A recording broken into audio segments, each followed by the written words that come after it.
Ya, pada hari ini kami dari Pemko Banda Aceh, utamanya BPKK Banda Aceh di bidang aset, diundang ke Pemkab Biren untuk memberikan proses adopsi atau replikasi aplikasi Sigolabang yang selama ini sudah extend di Banda Aceh untuk diterapkan di Pemkab Biren.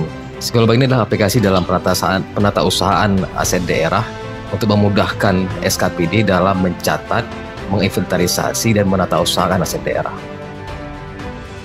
Dengan hadirnya aplikasi Sigolabang ini, kami berharap supaya dalam hal pengelolaan aset ini semakin baik, semakin lancar. Kemudian dalam hal pelaporan aset ini semakin mudah, ya, semakin mudah. Dalam hal pelaporan sampai dengan ke sekolah-sekolah untuk pengelolaan dana BOS. Nah, itu selama ini pengelolaan dana BOS itu ini masih terpusat pelaporannya itu di pengurus barang Dinas Pendidikan. Tapi harapan kami ke depan, ya, supaya dengan adanya Sigolabang ini dapat diakses sampai kepada masing-masing sekolah. Nah, itu sudah ada pengurus barangnya untuk langsung dapat menginput langsung dari tingkat sekolah.